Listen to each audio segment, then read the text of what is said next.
growing up in Providence, Rhode Island. It's a beautiful place. People that never been there or maybe just visited, they're like, wow, it's so beautiful. And it is, until you get into that little area of Providence.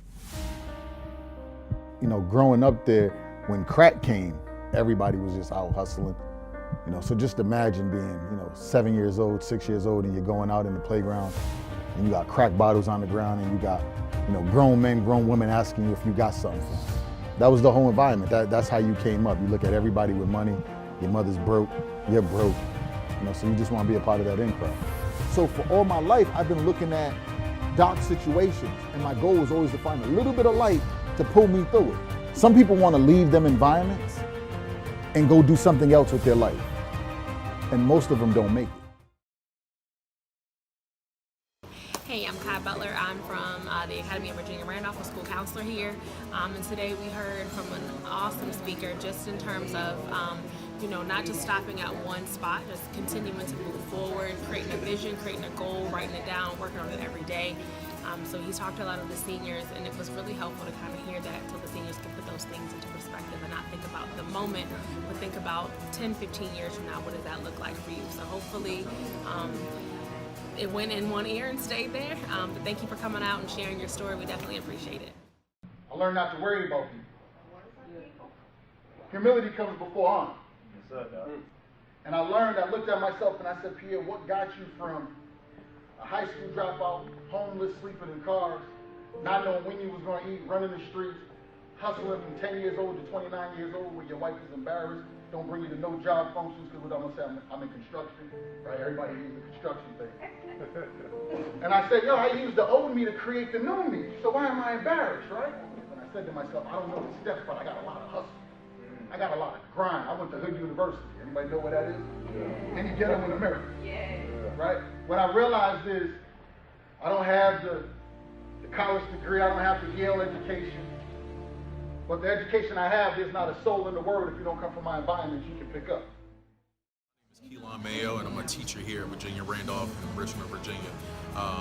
Today in the program, what I got from Mr. Pierre was just writing down your goals and then just working on your craft every day. That's something that, I hope that the kids truly, understood and, will continue working on. It was something that, kind of touched me, what's going on in my life is, someone told me to write down my goals and then, work on something every day, work on it every day to, kind of perfect that goal. And, I'm gonna continue to follow this young brother and, just much blessings to him and to the whole movement. So I appreciate it. It would have never happened if I never created separation from those around me, not just people, but things. So instead of smoking all day, I learned to study. Instead of hanging around with people that wasn't up to no good, I learned to get around people that was up to something. But there was a time when I was so dirty that nobody would be around me, so I was by myself. I'm not in the streets no more. I don't know how to make money. I ain't never had no job. And that's when I put two and two together. And I learned that everything that I've been through was going to make me the person that I was supposed to become. You look at my phone right now, nobody I grew up with, nobody I put my life on the line, I put my freedom on the line, not one of them called me in the last 2 years of my life. But they had nerve to make a comment, so he was trying to motivate me. I said, bro, not you, I'm just changing me. 86,000 seconds in the day, I pay attention to how I use every one of them. Anybody in here off the top of their head, how many hours in a week? 168. You thought about that real quick. See, I know that. You know why? Because I got to execute every one of them. Every one of them. And everybody got at least 20 hours that they just throw away, don't know where it goes. If you write it down and you put with the time that you use in every area, you're going to have about 20 hours left out of your 168. And you sit there and say, I ain't got time. I don't play with this thing when I say I love it. I need my agenda because I got to stay focused on every minute of my day and every second of my day because my vision is my responsibility, ain't nobody else's. It ain't my father's because he wasn't in my life. I'm glad he wasn't there. I wouldn't be the man I am right now. I learned how to be better by him not being there. I need to control this. This needs to get on my time. My life ain't about me no more. When I sat there with them kids today, I'm telling you, I replaced smoking weed with changing the lives of other people. That's the ultimate high point. Nothing can take that away from me. If just one of them walk out and they just have a better week, excited. Pierre came by today at Europe, told us about his experience and his past life, and you know, I related so much to it. I've never been so engaged with the conversation before. You know, it just made me think a whole different way, and I'm very motivated because of him.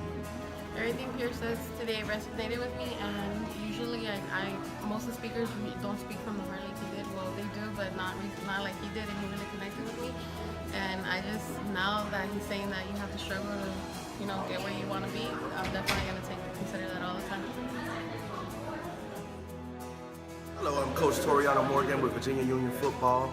We just had an awesome experience with Mr. Pierre. He just came and blessed our football team. He was able to inspire them, brought things to light for them, showed them the importance of accountability, being credible, being a man of your word, and definitely had a great turnout, and it was very receptive from these young men. So moving forward, we definitely have to get on his calendar to get him back here. We want to make this an every year thing. Being uncomfortable equals growth, right? And what I want you to do is I want you to make this a part of your everyday life. Like every day, I want you to wake up and I want you to write down uncomfortable equals growth. Uncomfortable equals growth. When you're sitting there and you feel like you're bored, write down uncomfortable equals growth. When you're sitting and you're like watching TV and the commercial come down, uncomfortable equals growth, uncomfortable equals growth, uncomfortable equals growth. And write it down to the point to where you say it so much that when you're asleep, you think about being uncomfortable. You start to become excited about being uncomfortable because you know every time you walk into a situation and you're uncomfortable, you know when you walk out, you're going to be a whole new person. See, if you don't go through a point of being uncomfortable, then you're not going to grow. I don't care what you're doing in your life, right? Listen to me. Listen, I'm telling you, man, when I was 35 and I went back and I got my GED and I dropped out of school at 18. So from 18 to 35, I walked in the classroom, right, to go take a test. See, listen. I was so uncomfortable just knowing that I had to study. I was so uncomfortable knowing I'm looking at material that I don't have a clue on what's going on. Like, I ain't seen this. Like, when's the last time I seen, 35 minus A equals Z? Like, bro, I don't understand that the numbers and the letters mixed together. It's been so long since I looked at it. I was more uncomfortable than ever before. When they told me I had to write a paragraph, I had to write a whole report. Like, bro, I ain't wrote a report in so long. I wasn't writing them in school. Why? Because I was uncomfortable then and I was scared to ask for help. Listen, man, when I studied, when all I did was jump into that book, and I sat there many a times and I closed the book and I was frustrated and I'm like, man, I don't know how I'm gonna get through this. This is crazy. I'm the oldest dude in this class and I'm sitting here. Why didn't I just do it then? And I keep coming up with all this other stuff on, why did I didn't do it this time? Why did I waste time in class? Why do I need this now, right? And I'm coming up with all of these things. What it was is I was uncomfortable because I was being challenged. And what I normally did when I was younger is I would walk away from the challenge like, I'm done, I'm not gonna do it. I couldn't do that no more.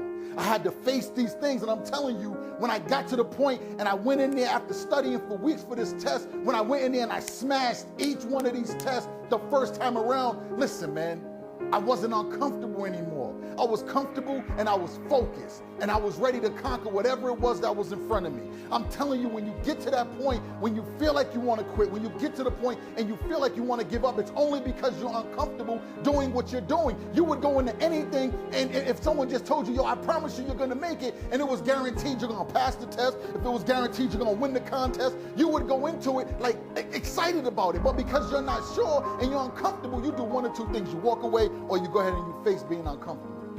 When you face being uncomfortable, you will grow every time. I want you to be careful though, right? Because listen, I talked about it like months back, last year sometime, about a danger zone, right? Listen to me. The danger zone comes in when you get to a point where you're uncomfortable, you become comfortable again, right? And then you get uncomfortable and you get comfortable again, and that's where the growth comes in. But you get to a point where you not only become comfortable, but you become content. You become happy with where you are. You become satisfied with where you are. You got to a point of, okay, I went from an F student to a C student. I'm cool right there. I'm just going to do this and maintain the C. No, that's garbage. That's garbage. You are in the most dangerous place that you could be in your life. I want you to understand that when you go to school, school isn't just to teach you history and teach you science because that's what they want to teach you. Listen, when you go, school is to challenge you to be uncomfortable.